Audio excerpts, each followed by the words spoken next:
All right, another Monday, another 8 p.m., another quick bites with HR Bites. What started off as a great conversation turned into a masterclass, turned into stalwarts from different fields coming in. Many of you all requested, can we get business leaders to come in to talk to us about the business language, to coaches, to stand-up comedians. We are covering a journey and we are not done yet. This evening, I have a guest who I can very proudly call as a friend of mine. A guest who once upon a time was just a LinkedIn connection. I remember at that point of time, I had around 50,000 connections, and this person was one among the 50,000. But I think COVID taught each one of us a lot. COVID taught us to add meaning to things. COVID taught us to appreciate the responsibilities that others took up that we were actually ignorant to. And COVID also taught us not just minimalism, but also the fact it reiterated that nothing is permanent. That one LinkedIn connect turned friend when I saw a post online from her. And that post wasn't a very happy post. That post was a very personal post. That post was about her losing her mother. I landed in Delhi and went straight to the prayer meeting. Of course, she was surrounded by family, by friends, and many other well-wishers. A lot of them were gathered to pay respects to the departed soul. As I walked in, from very, very far away, the lady that she is, she acknowledged my presence just by blinking her eyelids. I knew it was a tough moment for her, and I wanted to be there for her. From there till today, we've had numerous conversations. We've had multiple moments that matter. And I thought it wouldn't have been better than to have her on Quick Bites with HR Bites. Everybody who's joined us live, please put your hands together for my guest tonight, Shivani Malhotra. Hi, Shivani. Thank you for joining Quick Bites with HR Bites. Hi, Sahil. It's an absolute honor and a pleasure to be on Quick Bites with HR Bites. And I'm looking forward to some really interesting conversations today. You said it right. My late mom used to say that you'll have many friends in life. But the real ones are those who are with you in times of grief and not in times of party. So that sums up, I think, the relationship that we share, which started off from not a very fortunate time, not a very good time. Of course, losing a parent is very, very unsettling. But I think over the years, it's only blossomed into something beautiful. A lot of respect and admiration for the kind of work that we do and for the kind of interests that we share. So thank you once again for having me on this show. And I can't wait to start the conversation. Super, Shivani. Lovely, lovely. I think you're one of the persons who I know who has such varied interest. And what really got me very intrigued was the name of your organization. And you call it Positive Vibes Consulting. But before we get to positive vibes, let's start off with a little bit about who is Shivani. I think a lot of people know you, a lot of people follow you on LinkedIn. But for the people who don't know you, tell us a little bit about your Simbi days. Tell us a little bit about who were you as a child? Tell us a little bit about the work that you did, and then how did this kira of entrepreneurship come, and how did that happen to you? Tell us a little bit. So, well, I come from a simple middle class family. Both my parents were in government jobs. So always there was padhai ka mahal at home, like it is in most of the middle class Indian households. And I think while I used to crib at that time, but I'm very thankful for that to happen, because what I am today is actually a lot because of my education and for the kind of guidance that I got. सिम्बी was good 2 years. पढ़ाई तो करी नहीं थी ज्यादा, जैसे mostly लोग नहीं करते एमबीए में। तीन तीन एग्जाम एक दिन में होते हैं, कैसे कर सकते हो, you know?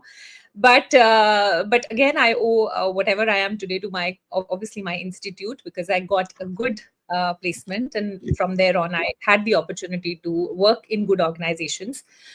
Started my career with DCM Shriram, then went on to Yum Brands, then KPMG in the Middle East, not in India, Qatar and Bahrain, and then came back, was the head of HR for chemicals business for DCM Shriram. And that's when I decided to quit and not quit, but leave and start my own venture. Now, how did that Kira happen is your question.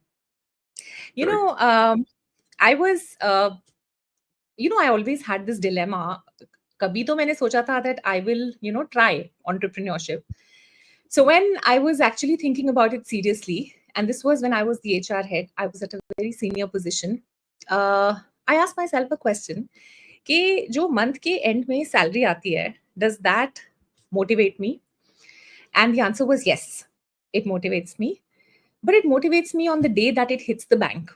For the rest of the 29 days, I have to look for motivation elsewhere. And that was Beautiful. my trigger point. That was really my trigger point, because at the end of the day, there are people like me who would prioritize meaning or purpose um, than the paycheck. But having said that, let me also tell people that passion or purpose does not pay your bills. And this is the brutal, honest truth. Okay. Correct. So before you take that plunge, be mindful of the fact that whatever venture you're going to start, it's obviously going to take some time, for it to take off, if it really takes off. And for you to match, if you expect that right from the day I have heard a lot of people saying, I have left now. It makes sense for me to continue only if I earn this much money. You will earn that much money, but it will be after a few years. That's the reality. And if somebody says that no, right from day one, well, it's very lucky of you.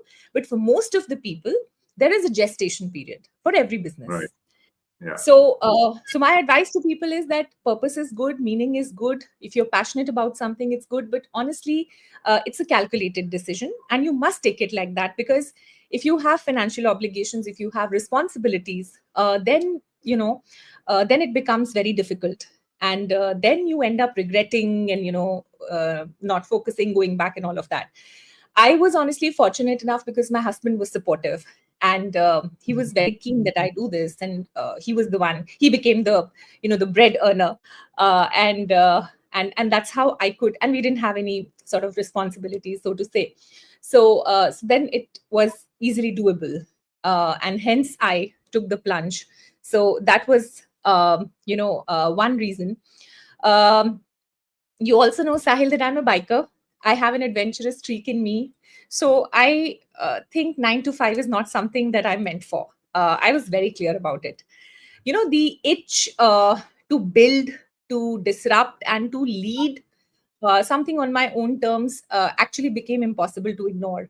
So I craved for freedom. That's who I am. I thrive in autonomy. I thrive in a lot of creative freedom, and I think that's the biggest lure of any entrepreneurial venture: the autonomy that it gives you, the freedom of what you do, how you do it, and with whom you choose to work. Those are the big ones. And also, at the back of my mind, I always had this thing that let me try. Try करती हूँ, नहीं हुआ तो I can always go back to the corporate. That mind, that security was always there. So I would be lying if I say that no, I just took the plunge, and no, it wasn't like that. I always thought that uh, ठीक है, अगर चला तो ठीक है, नहीं चला तो I always have something else to go back to fall upon. But I'm going to give it my 100%. I'm not going to let it go like that. So that is how I think it started, and yeah, that's where I'm here. That's how I'm here. Super. No, very, very nice. I think, Shivani, when we look at it, the people around us, right? Generally, there are three or four categories of people. Some people who get bitten by the bug of entrepreneurship because what a corporate job can't give them is what entrepreneurship gives them. But at Yeah, times, many, you also see that not everyone has the risk taking ability, like you mentioned, right? Saying that you have to give it a gestation period, you have to invest in the business, people need to know you, and that's when work starts flowing. And of course, if it flows from day one, maybe you've done everything right, right in the beginning, or you built your relationships, or you got your clients who anyway want to work with you, so on and so forth. yeah, But there are some people also who lose jobs and then yeah, use business to saying, okay, we need to sustain, so let's make some money, and therefore they do that. And then yeah, there are some people who maybe take a career break and then move to running their own business as an interim before they get their next job. So different people look at entrepreneurship very differently. yeah. But one thing is for sure, that risk taking, do you think, is it an innate skill or behavior or attribute that people need to have to be great entrepreneurs? Or even if you are conservative with your risk appetite, you can still do very well as an entrepreneur? What's your take on that? I think it's a great question. Um, I think it's a mix of both. You can't be a reckless risk taker, and you can't be a conservative, play safe kind of a person. Also, it has to be a mix of both. You have to have a risk taking appetite if you want to run a business. Business is all about risks. We've learned this in school as well, and we know it. Business is all about taking a risk. Taking a leap of faith is not easy. It's a risk, but taking a reckless risk is also is not wise. It's not going to land you anywhere unless you're really lucky, really lucky. Calculated risks, yes. So like Sahil, you mentioned three categories of people. Now, people who've lost their jobs, unfortunately, um, that's a way to sort of maintain or whatever, carry on with the livelihood. So we'll not comment on that. But people who take a break and look at entrepreneurship as an interim arrangement. Now, when you use the word interim, um, I have a problem with that. Because Hmm. anything that is interim in your mind, it's not permanent. So you're not going to work Right. towards making it really successful because you're already considering it interim. ये तो Sure. temporary है. This is not Short what I term. want to do. But agar, if you really look at it as something that you want to make a career into and you want to give it a serious try, I think that's when you should get into entrepreneurship, because it does require that kind of resilience, that patience, and that focus that would really help you sail through the years that are difficult. And finally, when you start reaping the fruits of your hard work, that's when you can call yourself a successful entrepreneur and all of that. But it's very, very important to have a long term vision if you want to be an entrepreneur. People who are looking at a short stint as an entrepreneur, it's not going to work out. For most of the cases, it doesn't work out because it does Got require time. It does require time. That's my got it. experience. Got it. Beautiful. So, Shivani, if you had to make 10 Instagram reels of 60 seconds each, telling us from idea to execution, how did you get the name Positive Vibes? How did you decide what will Positive Vibes do versus what it will not do? Did you pick everything that came your way? Did you choose certain parts of HR that you will focus on? What has the journey been like? What were some of the high points? What were some of the low points? Imagine like it's a storyboard. 10 reels of 60 seconds each. Sorry, I'm putting you in the spot, but I know your creative juices flow very well when the spotlight's on you. So you can maybe take a minute to think through the storyboard and go tuck, tuck, tuck, tuck, tuck. Reel one, say this is the header, this is what I'm going to talk about, and go live. And then you can take a quick break and then go to reel 2. But tell us the entire story from ideation to execution, so that when people watch these videos later on, if they want to start a business, if they want to enter into entrepreneurship, what are the do's and the don'ts that they can pick from your experience, so that they possibly do much better, or they don't make the same mistakes that you would have possibly encountered during your journey? Sure. So, Sahil, I'm not good at making Instagram reels, but I'm definitely good at making 10 LinkedIn posts. So let me change the narrative here, change the deliverable here, and let it be 10 The LinkedIn posts. platform, change the platform. Okay, change the platform. Go for So it. I think, yeah. Go So for I it. think, and there's a lot of people say that. People ask me this question: was there pressure? Was there pressure on you? So when I took the decision, there was pressure. There was inverse pressure. People really pressurizing me to not leave the job, because I was doing really well. I was, the timing of my resignation was such that appraisal had just happened.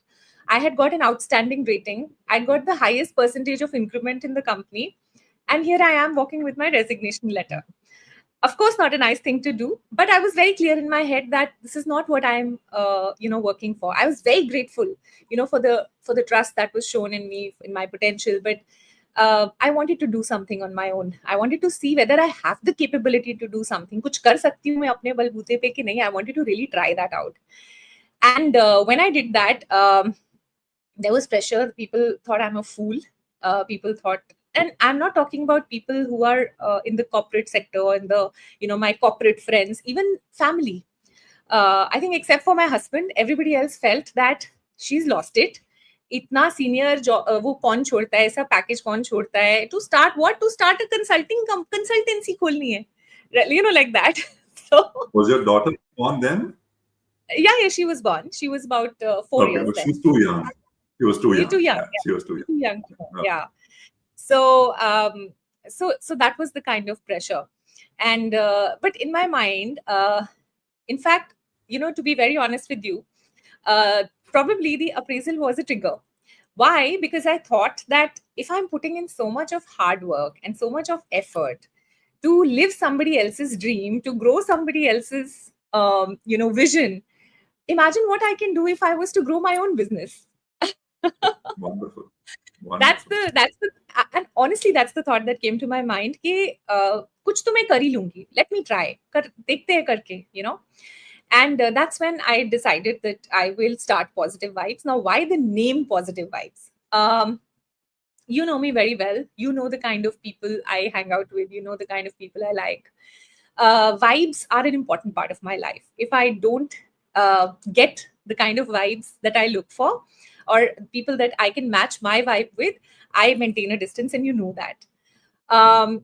So the reason I kept the name Positive Vibes was because I felt that the name of the company or whatever I'm building has to somewhere reflect me, has to somewhere reflect my value system, my belief system. And Right. Vibes is a very integral part of me. So that's how the name Positive Vibes came. I had a big knack for facilitation, and in all my corporate stints, I never got a chance to do facilitation because every company used to think that facilitators hired from outside are better than in-house facilitators. So honestly, I never got a chance. Even I was ready to do it for free also, but never got the opportunity. So started off as a facilitator because that was a passion that I wanted to do. Now, you said people should learn. Now, what people should learn is that you start the business with a certain thought in your mind, but that's good. Okay, that may be something which is your passion, but not necessarily that you will continue the same thing. Yeah. So, which brings me to a very important point that as an entrepreneur, pivoting is the key. Having the right pivots is the key for any successful business. And if you don't do that, you can't survive. Hmm. And for us, so like I said, we started off as a corporate training company. We started getting corporate training assignments. Happy with that. Okay, fine. Chal raha hai. Some couple of HR assignments came, but not nothing really worthwhile. So I did not take those up because I was very clear that I have left the job to do a certain kind of work. So I didn't get into anything. Recruitment was a big no at that time. Okay. Okay. Okay. Yes, and a big no. No, I'm not going to get into it. Not my forte. Eventually, I realized that not everything has to be my forte. If I Beautiful. have to That's a do great something, learning. exactly. Not everything has to be my forte. I have to collaborate with people who have a forte in that particular segment. And that's what I eventually did. So I'm coming to that. So 2020 came COVID. The first thing that was cut was consultants' budgets, was trainings. So everything came to a halt. And we're like, now what are we going to do? मैं बैठ जाऊं, what should I do? Should I look for a job? I actually updated my CV. I'll be very honest with you. I updated my CV कि अब तो पता नहीं, कब तक COVID चलेगा, till when can I, sit at home. But then that was also a time when my husband was actively supporting me because he's from a consulting background, so he knows the industry in and out. So he still continues to, mentor and help wherever required. So both of us then thought that maybe it's an opportunity to do something different. So Sure. we thought, abhi classrooms to physical classrooms to bane, but online classrooms, everybody seems to be doing something or the other, taking some course or the other. So we launched HR courses during that time. We worked on the course content. We got a accreditation from SHRM. We got credibility into that entire process. And we also started offering professional mentoring as part of those courses, that whoever takes those courses with us, we'll prepare them for interviews because there were many people who lost their jobs in COVID. So the idea was, and they were very reasonably priced at that time because obviously everybody was going through a tough time. But I think when Right. you create something with the intention of helping and with the intention of giving out, I think the universe conspires to give you much more. That was really the turning point for us. And in fact, 2020 and 21 were the best years for us because our business totally turned around. And we started with these courses. There was a lot of online presence that we started working on. Before 2020, I was not even existing on LinkedIn. I mean, I was existing, but just like, 2 हफ्ते पहले 2 हफ्ते में एक बारी खोल लिया, देख लिया किसका job क्या लगा, all of that, the usual stuff. But Yeah. never posted anything. So if you see my LinkedIn page before 2020, the only updates on my LinkedIn page would be job changes. That's all, Hmm. and nothing else. So I realized that if so, that was another learning that I had because I always was under the impression that I'm good at my work. I don't need to sell myself. I don't need to market my business. People will, know me through my work. But it's not that. Uh, when you're in a business, I would say, I would not say advertising, but I would say branding is very important because you're Hmm. good. How does the world know that you're good? But Even a word sorry, of mouth, isn't that enough? Isn't word of mouth enough? Like you it is. mentioned? It is, but it's very limited. It's very limited. The power Sure. of social media is manifold. Yeah. You can get so the business that I get is all through word of mouth, but that word of mouth, because of the expansion of my network, has increased manifold. So Sure. so And definitely social social media also helps amplify it for you. Absolutely, absolutely. So anybody who thinks that branding is not important, social media is not important, that's a myth. It's very important, especially if you are wanting to run your own business. It is very important. I mean, if companies like Pepsi and Coke can go all out to advertise that they're good, what's wrong with that? That's how we know that they're good, Absolutely. and that's the brand Correct. value, right? So coming So back, you realize that recruitment is not your forte. And yeah, what did Positive Vibes start with? It started with doing facilitation, doing training programs. Is that what yes, Positive Vibes started with? Okay. And then in yes. COVID, you pivoted to also say, can we do these courses? Fast forward, then Yes. what happened? And then COVID stopped, and so did online presence stop. So again, we had very few takers. But then it was time when again everything opened up. So the opportunity to go back to the physical classroom was very good, because there were no trainings that happened for 2 years. Corporates were very, very interested to restart training initiatives. But in the process, we realized that people are not only reaching out to us for trainings, they're also wanting us to take up HR consulting assignments. So then again, we had to pivot, as in we had to position, or maybe we were. I'm an HR professional, worked in HR for 15 years, but never really promoted that, or never really, positioned myself as an HR expert. But people saw it probably on my LinkedIn, people saw it on social media, and started reaching out for the HR consulting assignments. So that's when I realized that I have to now grow a team. I was a solopreneur till then, because Okay. HR consulting assignments you can't do on your own, right? If Correct. it is advisory, it's fine, but it's also execution. So that's when Right. I started building the team, got in people, and Which is how many years of being a solopreneur?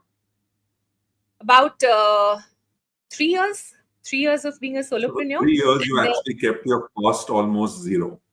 yeah, almost zero. Yes, yes. Almost zero. But Brilliant. then it's Okay. like, if you don't invest, you don't grow. Correct. So we picked up HR consulting assignments. That's what started coming our way from 21 and 22, and today that happens to be the biggest chunk of our business Sure. after so many years. And Right. it's a forte, because I have worked, like I said, though facilitation continues to be my first love, and I just love it. And if you see, maximum posts on LinkedIn are on facilitation, but the biggest chunk of our revenue in the company comes from the HR consulting assignments that we have. And then recruitment. Now, like I said, recruitment is not my forte. I'm not going to get into it. But I do have, in fact, somebody in my team who is excellent with recruitments. She's been a recruiter earlier. Right. And one of our consulting clients reached out to us and said, "Can you hire this position for us?" So I was very skeptical. I said, "We've never hired, and we don't know whether we'll be able." She said, "Just trust me, we'll do it." And that was the first position, Right. and more positions came, and then more. And that's when I realized that I, as the CEO, don't have to be a master at all games. I need to have people with me who are masters in their particular areas, and that's how I will grow. That's how the company will grow, and that's how people associated with the company will also grow. So that's when we added recruitment as a vertical. It's now a full-fledged vertical that we have, and Touchwood doing well. Super. uh, so that's how the journey has been, of positive vibes. And yeah, that's how we pivoted and came back, and again. So it's a journey, it's a roller Got it. coaster. Roller coaster. Absolutely. Tell me, what are the top two, three highlights of entrepreneurship in your journey? What are the top two or three things that really made you feel, thank God I left that full-time corporate job? That's a tough one, Sahil. You really want me to answer that? Of course. Okay. So in my role as a consultant, I also happen to work as a fractional CHRO. So when I see the Sorry, appraisal what's time, that? That's a very fancy word. What's that? You also so that's happen to like work as a fractional CHRO, which means that you are not a full time, but you're, so organizations hire you for a part time advisory role, which got is it. more around people strategy. Okay. So when I see appraisals happening, and all that goes on with the appraisals, I'm very thankful. I'm no longer a part of it. That's one thing that I'm really, really thankful for. And I think the whole independence, like I said, the whole freedom that I have, um, to pursue my other interests, which is biking, spirituality, and a whole lot of other things, spending time with my family, all of that. I think I get a lot of freedom in my own venture. And I Right. think it's up to me. Some months are very heavy, some months are crazy, but then some months are good when I have time for my other pursuits as well.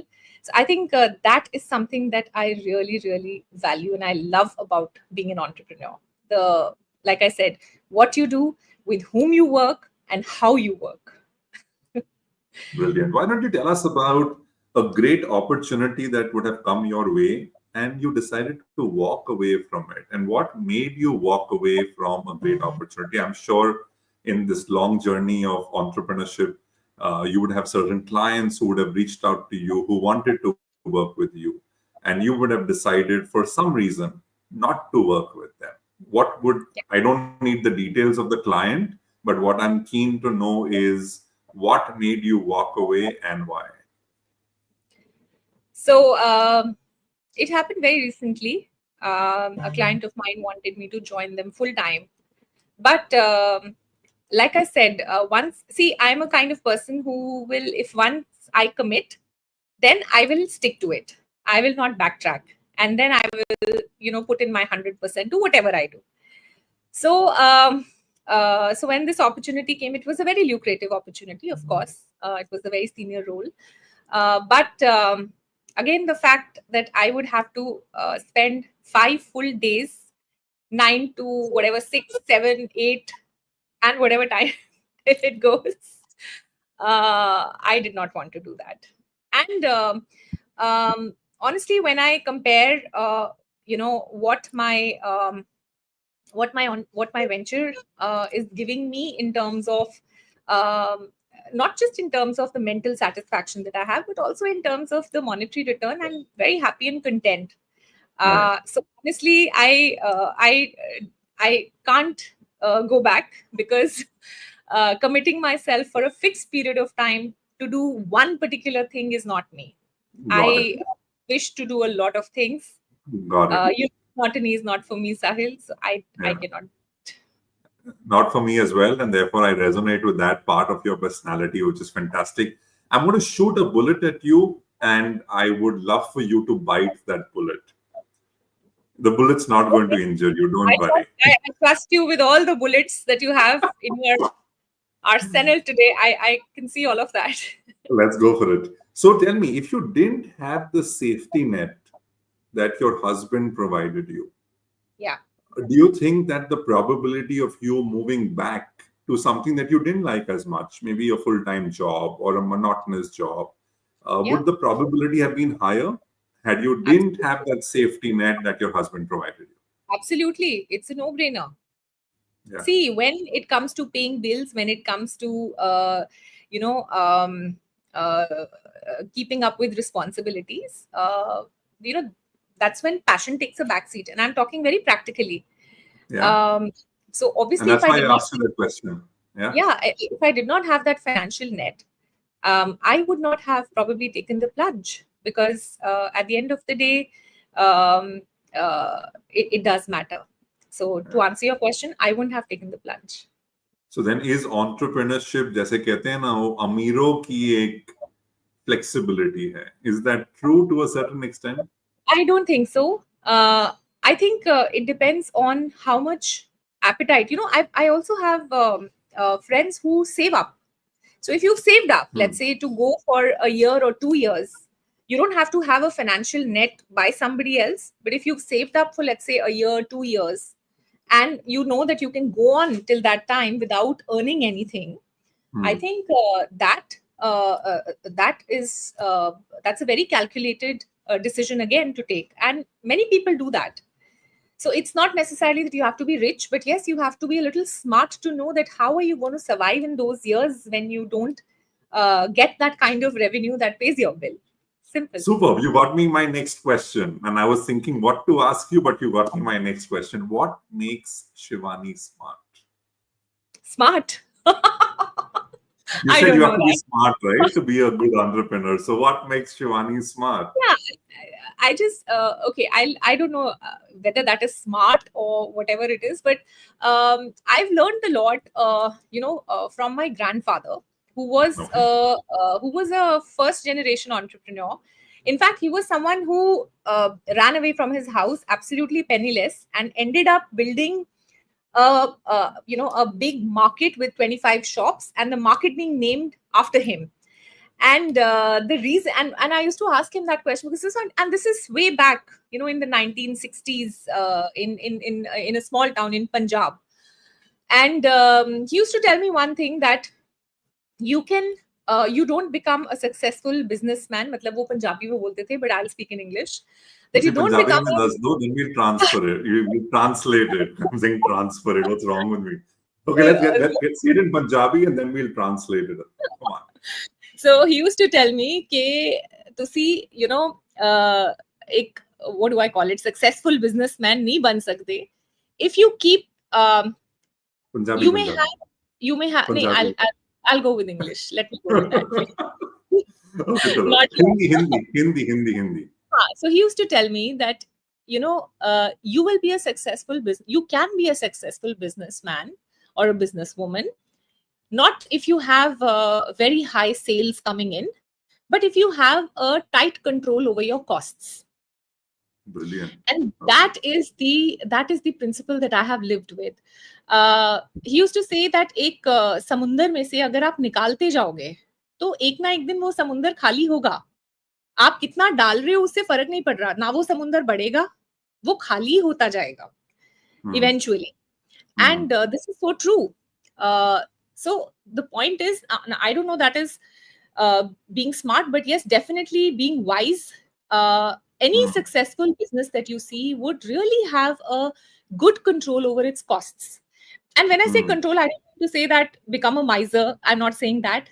Invest in the right places, but be cautious. Even big organizations focus on, cost optimization, and there's a reason for that. The reason is that if you cannot rely on sales only unless and until you don't optimize your costs. So that's the only smart thing that I would say I have done, wherein I have tried to keep my costs, under control. Sure. But also invested wherever the investment was needed, but not gone overboard, not splurged, but been reasonably okay with the funds. Yeah. Right. But given that your grandfather was also a businessman, it's safe to say that आपके खून में Hey. धंधा है, right? But tell me, what does it take for someone who doesn't have a lineage of businessmen, come from a professional family, parents were doctors, lawyers, whatever? Yeah. What is this whole concept of business acumen? How does one figure out, let's say if Shivani is hiring someone for her team and wants to evaluate whether the person has business acumen or can contribute to the growth of your organization, how will you evaluate business acumen? So, Sahil, while my grandfather was an entrepreneur, but both my parents, like I said, were in the government services. Yeah. And my extended family is full of lawyers and civil servants. So I'm the sort of black sheep here who opted for a private job, the private sector. Now, coming to the question that how does one get to know whether a person has business acumen or not? Well, the way I interview people and I get to know whether they have business acumen or not is how well do they understand the business landscape. So if I'm hiring somebody, I will discount the technical or the functional or the subject skills that they have. But how well do they understand the ins and outs of a business?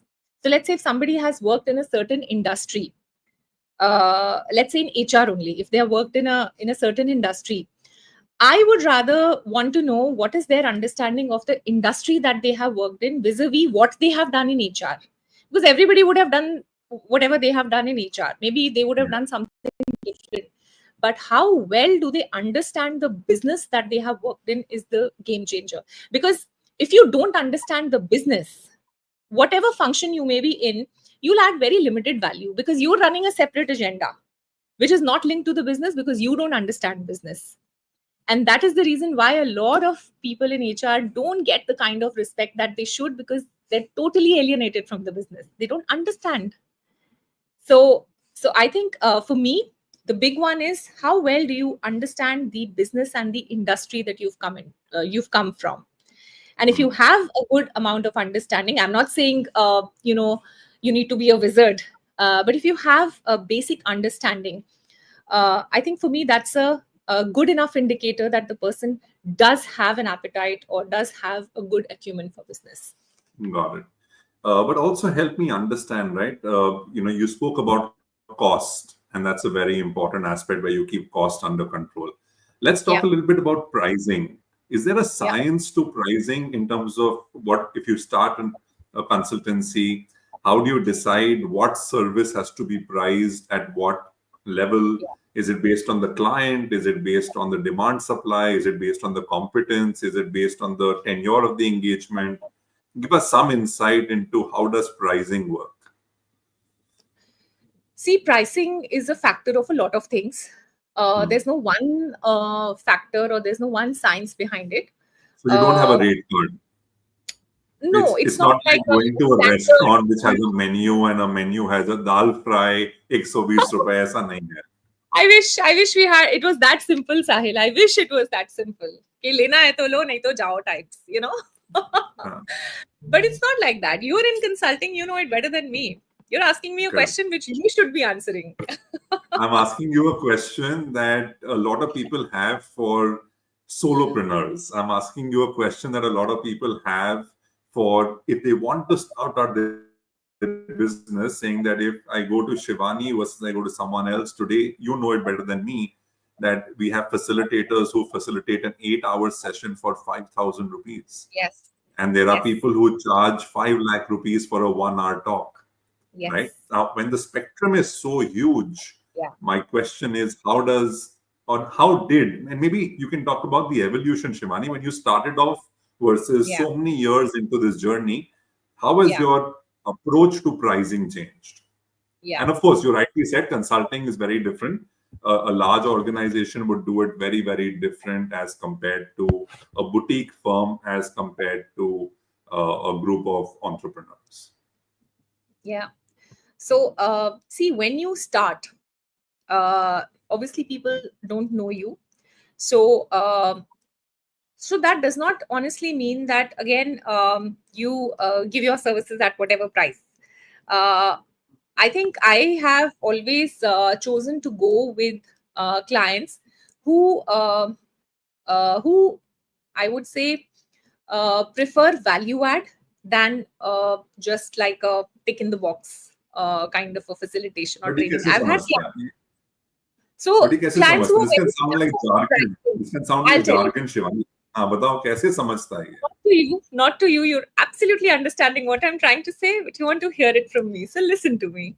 What I'm Go saying for it. is, when the client is stuck on the pricing, irrespective of how different your content is, how widely experienced you are, what's the kind of value add that you bring to the table, it's very easy to tell that it's only about money for that client.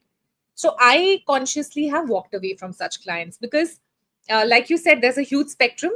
So, so there's a huge spectrum on both the ends. So there are clients on this end, there are clients on that end as well. So I honestly feel that clients who do not value our time, who do not value the kind of value add that we bring to the table, I've walked away from them. But I've walked away from them after a certain point in time. Okay, let me put that also straight. So initially, when nobody knows you, when you're just starting off, it's all right to start, but again, not at a 5,000, of course, because then you're underselling yourself. Then you're like, undermining your own value.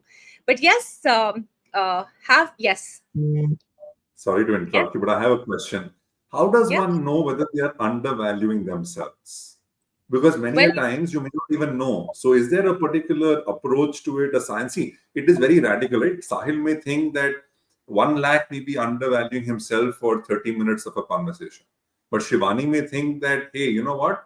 1 lakh is a lot of money because I have a team and I need to pay salaries. And 1 lakh is important because the whole month hasn't gone well. And on the 29th of a month, if someone is paying me a lakh of rupees for 30 minutes, I'll take it.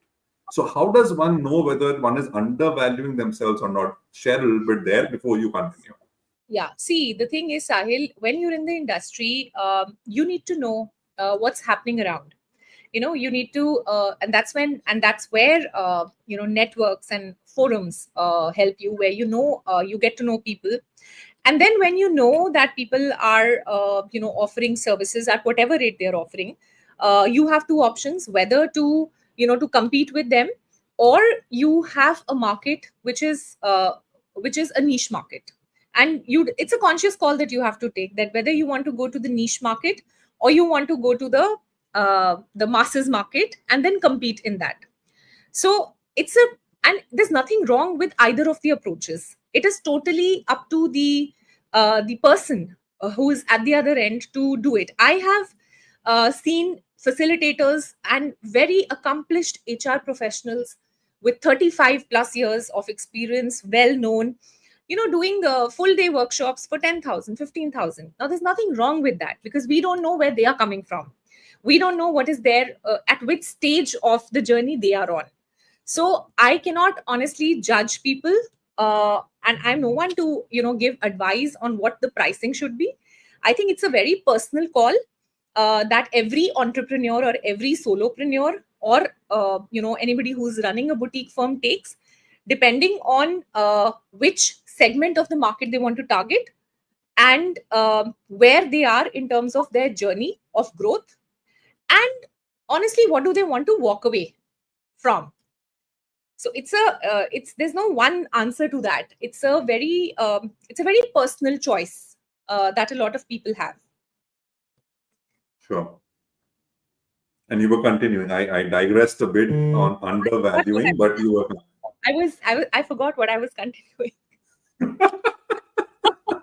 You might as well throw. I forgot the question. Yeah, so change the question. No, so now let's see who remembers the question first. Something to do with pricing only, but what about pricing? I'm forgetting. I remember I interrupted you when I asked you to talk about how does one undervalue. But before that, what was the question that you were answering? I think let's toss it to our live audience. If anybody's listening in, both Shivani and I are completely lost. But if you can help us remember, what was the question that I asked Shivani? This is like a secret MCQ that you're taking, huh? Not even an MCQ. It's like a surprise test, huh? Sahil, I get it. No, yeah. So I got so engrossed in your answer. That I completely forgot the question. But I told you I'll want you to talk about undervaluing and then come back to the original question, but I've forgotten the question. Yeah. I think it was the same question around what is the science behind pricing and all of that. Correct. So how does one decide then? You said market forces, you said network, you said look at other people.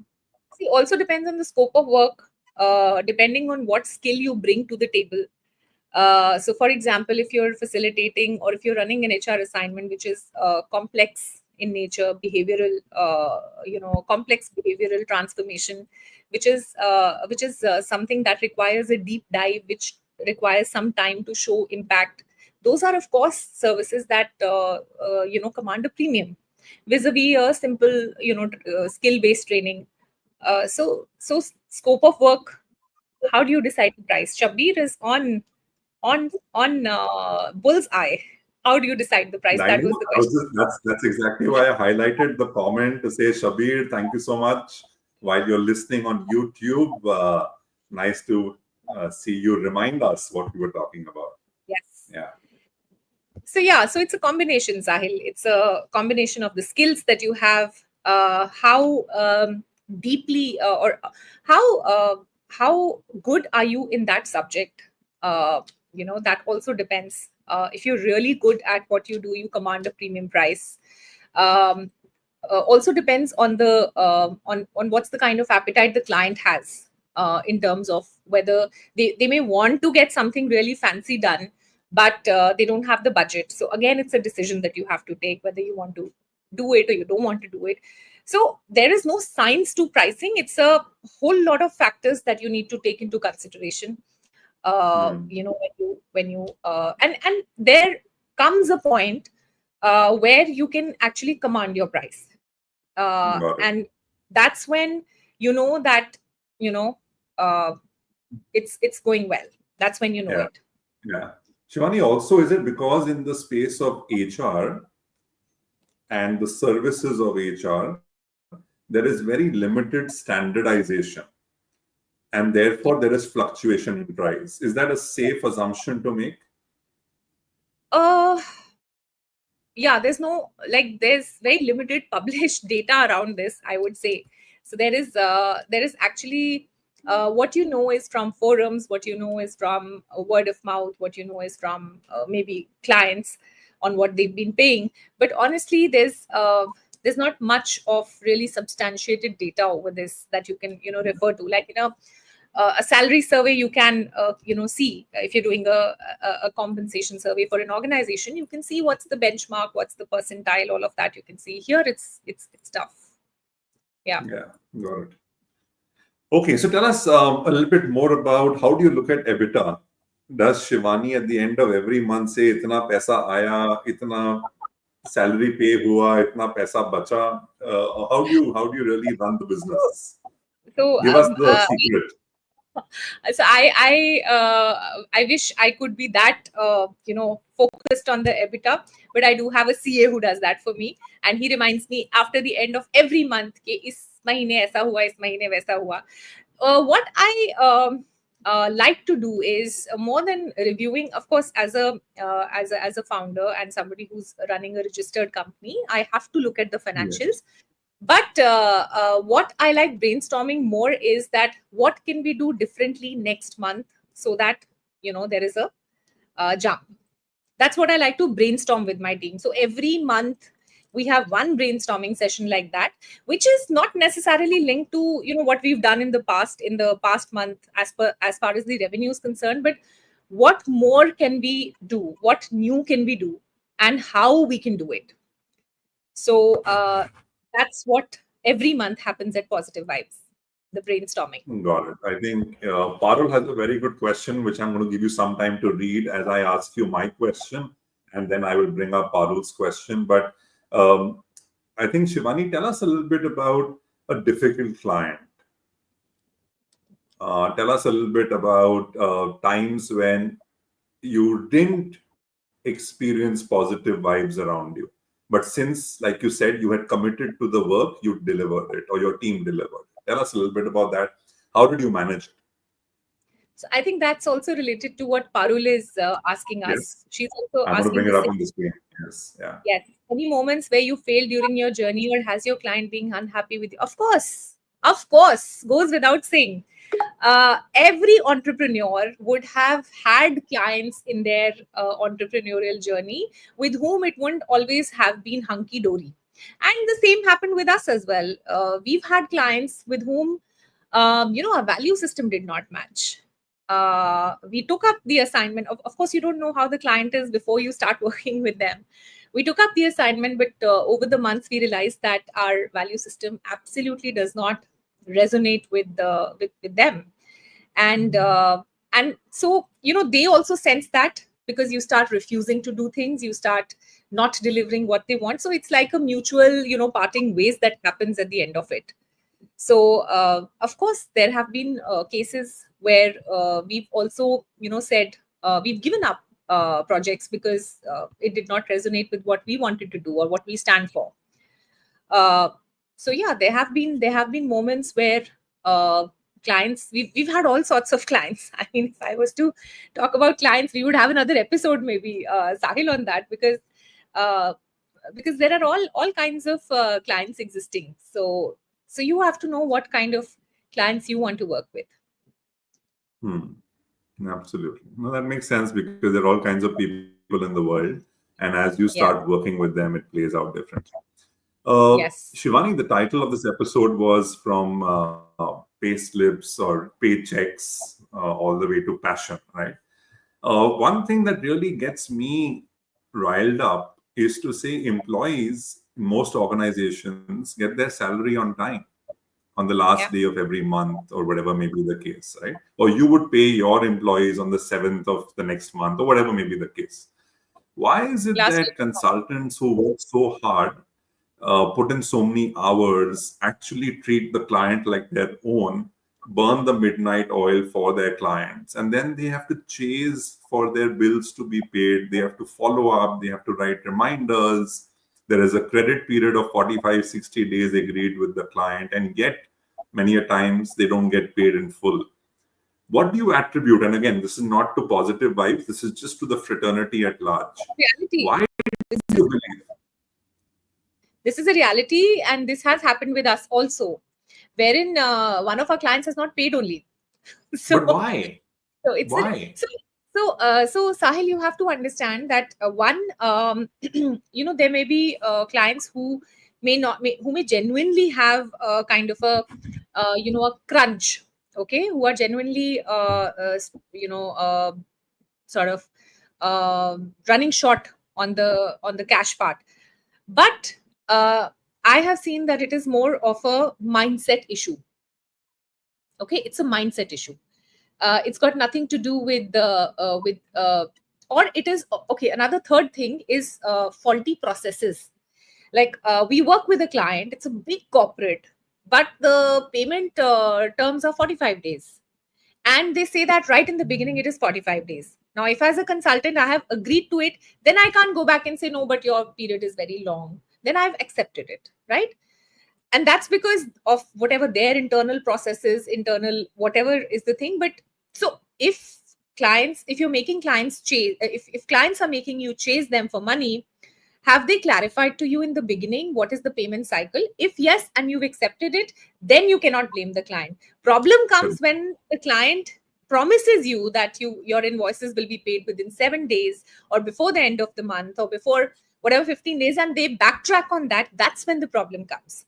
And a lot of that happens not because they're running out of cash or they don't have the money. Maybe yes, maybe startups, yes, but more because of the mindset. Abhi follow up karne do, follow up aega, like that. So that is a reality also. Um, but we're also fortunate that we have clients who pay us just 1 day before the end of the month. So we have clients like that as well, and there are clients who exist like that. So I think it really depends on the what kind of value systems your clients follow. Do they treat you as a vendor, or do they treat you as a partner? There's a difference between the two terms. Sure.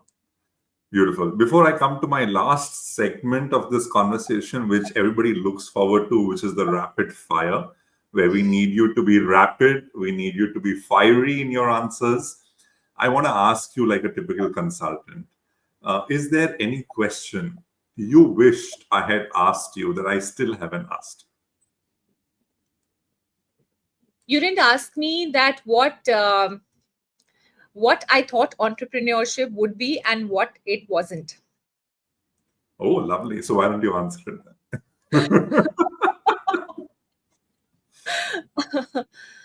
So I had thought entrepreneurship means being your own boss. That was, my initial understanding, that I'll be my own boss.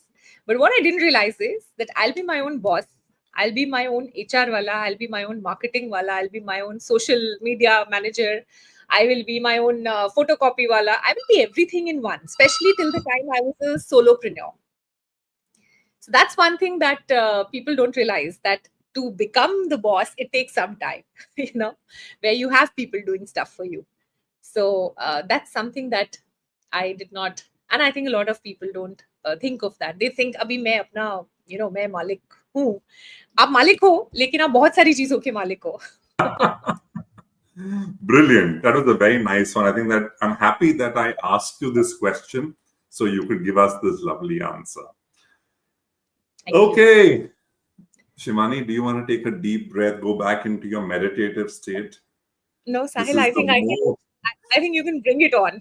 I think by now I am accustomed and I'm totally institutionalized into this conversation.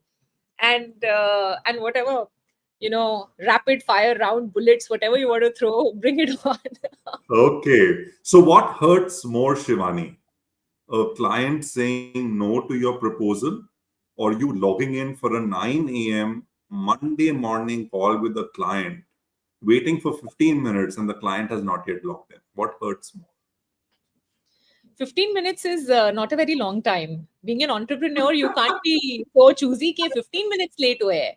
It's all right. But ये तो 15 गलत है minutes. ना? But they should respect your time, no?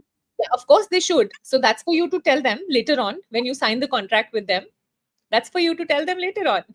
But वो तो गलत है ना, मतलब अभी कॉन्ट्रैक्ट साइन हो गया, अभी वो फंस गए, अभी आप उनको ताना मार रहे हो, ये तो गलत है.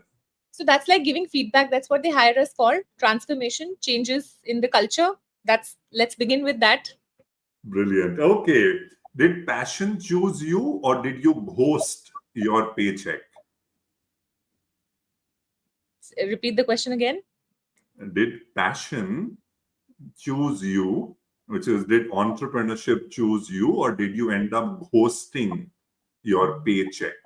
I think passion chose me. Okay. Clearly. Do you remember your first business pitch? Your first pitch? Yes. Tell us a little bit. Tell us a little bit. It's not rapid fire, but tell us a little. Take a couple of minutes and tell us. It was my first assignment came on Women's Day, and I had pitched a program to one of the oil companies. I won't name which one, and I got it.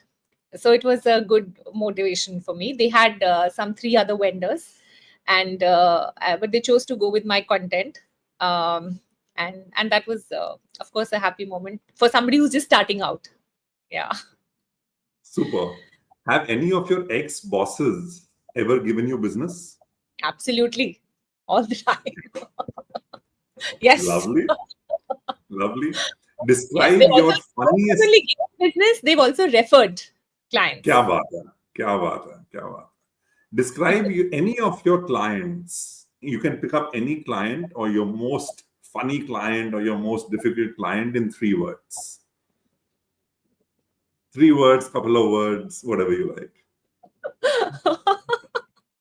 I'm sure when they see this, they're going to say, oh, it's me she's talking about. But don't tell us the name. All of them will think that.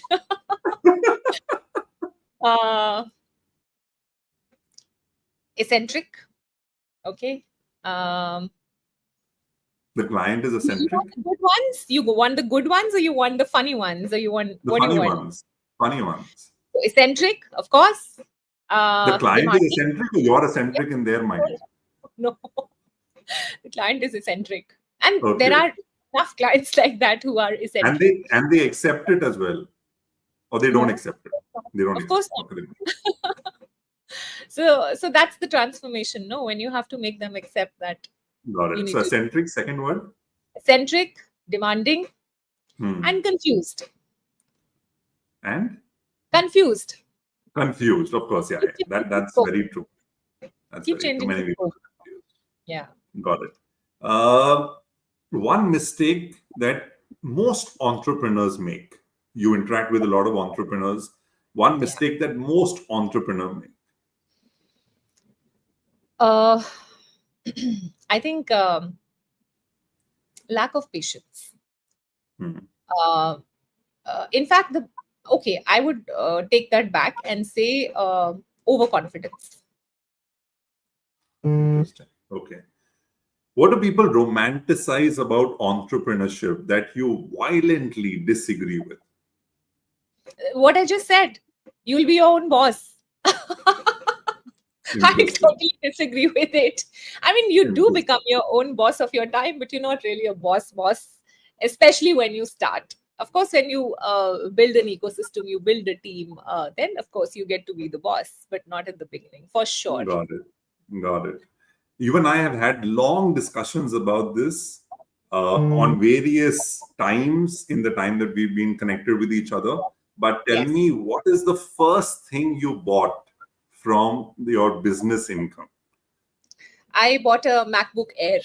That was the first thing that I bought for myself. Lovely.